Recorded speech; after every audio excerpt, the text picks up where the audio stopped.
Hi everyone, Miss Gooch here, and this is a video all about the poem London by William Blake.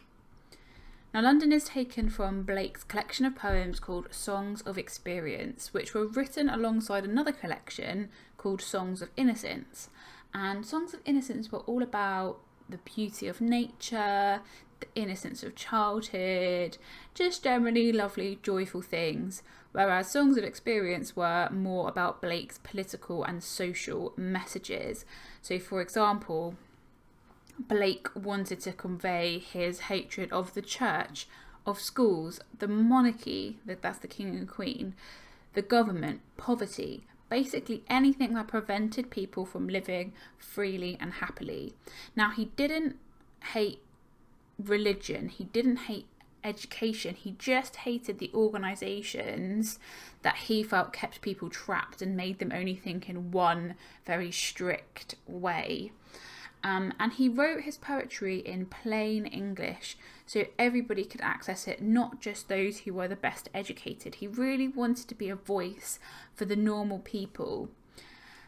And he was considered mad by many people at the time, but now he is really considered a genius and someone who is really ahead of their time. A lot of his ideas were really radical and really modern when we look back now. So how does this poem link to power and conflict? Well, the poem explores the corruption of those in power. So corruption basically means that you will do what's best for you when you're in a position of power, as opposed to doing what's right for the people that you're ruling over. And the poem also explores the lack of power of the people, because you can see in the poem when we read it, they are being controlled. So let's have a read of the poem through together.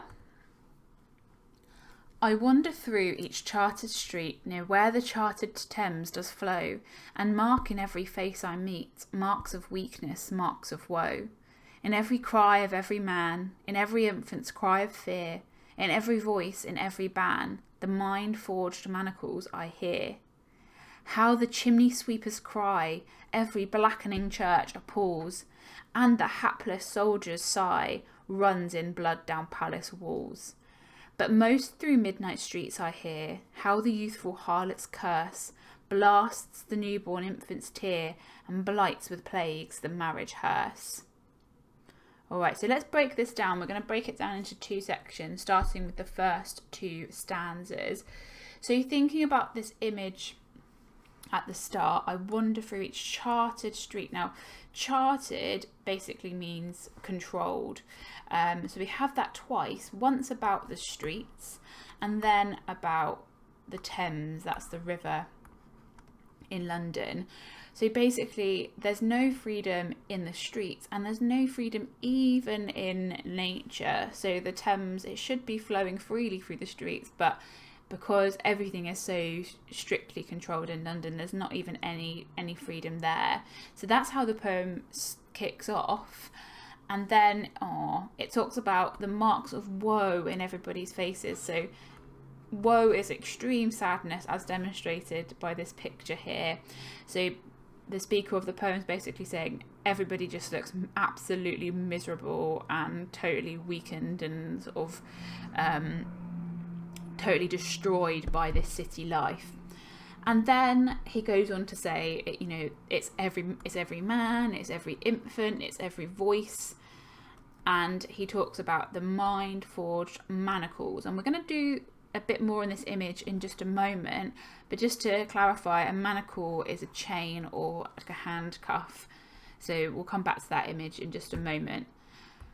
And then this is when Blake really goes for it. So just have a look down this side. This is one of my favourite things about this poem. Have a look down this side here. And you can see that the opening letter of every line spells out here, as in listen to me, because this is what he wants to really get across to his readers. He wants, this is what you need to listen to. You need to listen to this. And he starts by talking about the chimney sweepers. Now, chimney sweepers were small young children who were put down or up chimneys to clear out the soot that would gather, and it was an absolutely awful job. It was really dangerous, really deadly. Many children would get trapped and die in the chimneys. They'd suffer with growth disorders, they'd suffer with lung problems, have a reduced life expectancy. So absolutely a terrible, awful job, and it was often the poorest, most vulnerable children who were forced into that position. So families would have to give up their children, for example, because they couldn't afford them. And Blake here is basically pointing the finger at the church and saying, why aren't you doing anything about this? And then he talks about another very vulnerable group in society who were soldiers, who would go off and give up their lives for the country. And again, soldiers would generally come from the poorest backgrounds, and it would be because they didn't have any other options for jobs. They would go and become soldiers and then die for their country. And then we've got that image there of the blood being on the palace walls. And then he finishes by talking about the thing that he most sees and hears, and that's the youthful harlot's curse. So a harlot is somebody who has to sell their body, and this isn't Blake criticising young women who had to do that. It's sort of him saying, this is what, like the chimney sweepers, like the soldiers, this is what women are forced to do to survive in London. This is how bad things have got. And because of that, women are then, these poor innocent young women are then spreading diseases which are affecting newborns who would be born with diseases that were spread in that way, and it's affecting marriages. So all the good things, all the positive things in life are being ruined by the state of things in London. And we finish with this image of a hearse, which is a funeral car, as you can see here. So going back to these key arguments, these central arguments, we can definitely see how the poem explores the corruption of those in power and also the lack of power of the people. And we're going to zoom in a little bit more on some of the imagery that Blake uses to show these 2 points. So starting with the lack of control of the people, we're going to return to this image of the mind-forged manacles. So as I said, manacles are chains, which is conveying how people are trapped in London. But it's this bit that I'm really interested in, the mind-forged. So this conveys how they are mentally trapped. So probably because of all the rules and restrictions imposed on them by the church, by politics, by poverty, it meant that people weren't free to think what they want and express themselves however they want. So it would be like their minds were imprisoned by these things.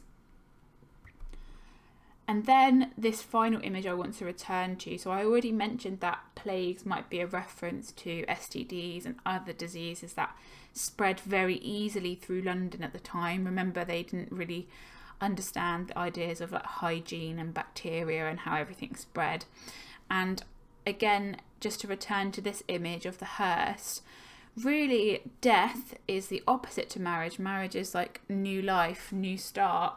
And what this suggests to me is that nothing good can exist in London because of the death, disease and corruption.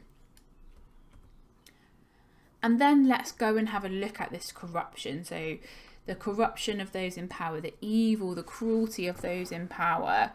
So I want to zoom in on this image of every blackening church. So blackening suggests evil and cruelty. Think about the connotations, what you link to the colour black, and that presents the church as evil and cruel, especially because they didn't do anything to help the chimney sweepers. And